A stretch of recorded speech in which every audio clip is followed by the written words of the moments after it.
Assalamu alaikum, मैंने टाटो गोबरे अस परो आज टॉपिक एरिया एंड पैरामीटर पढ़ने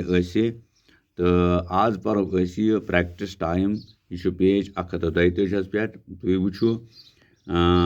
लुक एट द टेबल या टेबलस पे वो तुम थो नजर if you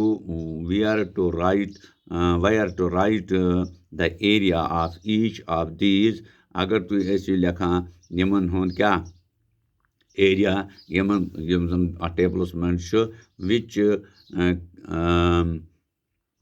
which column would you choose तो तुम कुस कॉलम करू इस्तेमाल मार्क टिक तत करू टिक मार्क वह जन हैंड कर चीफ हैंड कर ये आइटमुक नाव लिखित ये स्क्वायर सेंटीमीटर ये स्क्वायर मीटर ये स्क्वायर किलोमीटर यह सेंटीमीटर यह मीटर यह किलोमीटर वह जन हैंड कर चीफ यह हेको सेंटीमीटर मज अत करो टिक सड़ यह क्या हेको मीटरन मज सड़ मा लकट सह कलस वलन पानस वलन सरसी सह हेको मीटरन मज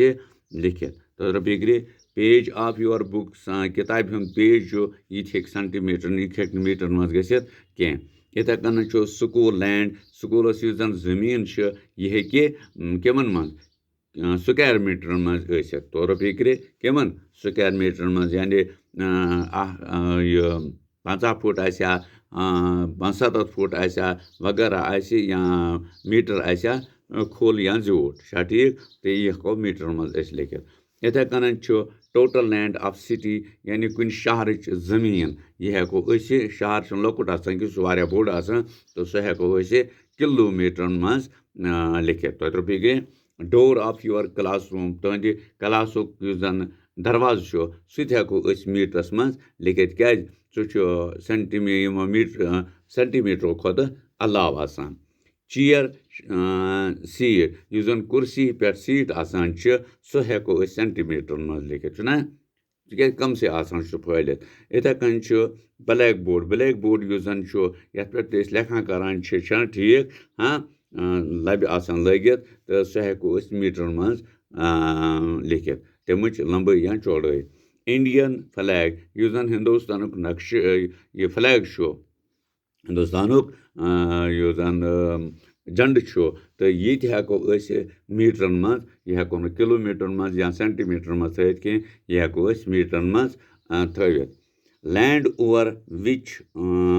ए रिवर फ्लोज सो जमीन यम पे दरियाव पकान तो सह कत मज हेको सह हे कम से ये पे होतान गसित कह सह हे मील वादन तान फैलित हे ना तो दुत यथ स्क्वायर किलोमीटर मज तेल टिक छा ठीक पे B part draw a square of 9 centimeter दपान अख स्क्वायर नीयू तुम बनवित यह जन 9 सेंटीमीटर आस राइट ए ऑन इट तो अत पे लिखियो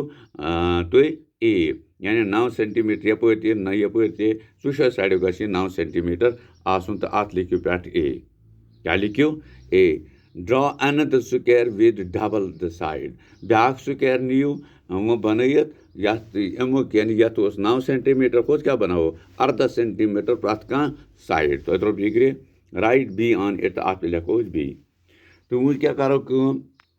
आंसर दीज पत वनो निमन हूँ जवाब the perimeter of square A is 36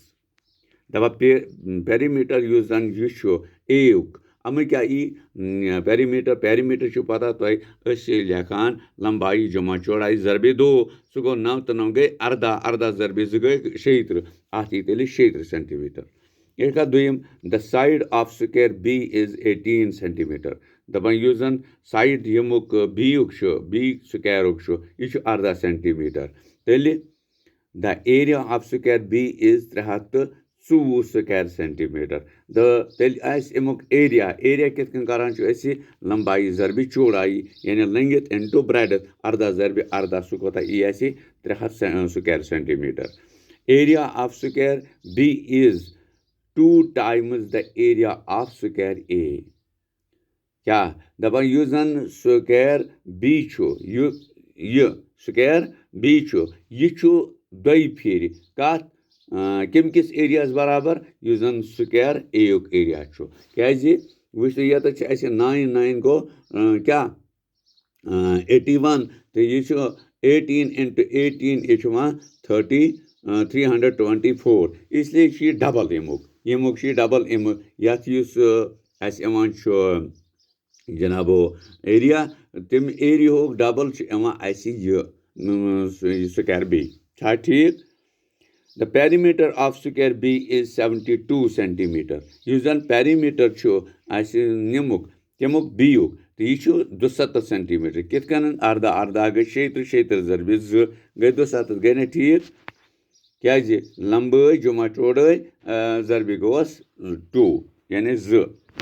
Teli the perimeter of square B is 2 times the perimeter of square A तेली मा हेको यत वनित ऐसे ये square B को perimeter यह से दोगन केमुक square A युक यानी युस जन perimeter ठीक आज गो यूत इंशाअल्लाह रहमान आयन हावो बे कि मगर ये लिख जो पनी कापी पे ताकि अति दिवस नजर दोबारा कुछ जाय मा आसो गुमुत मुशिद को ठीक शुक्रिया।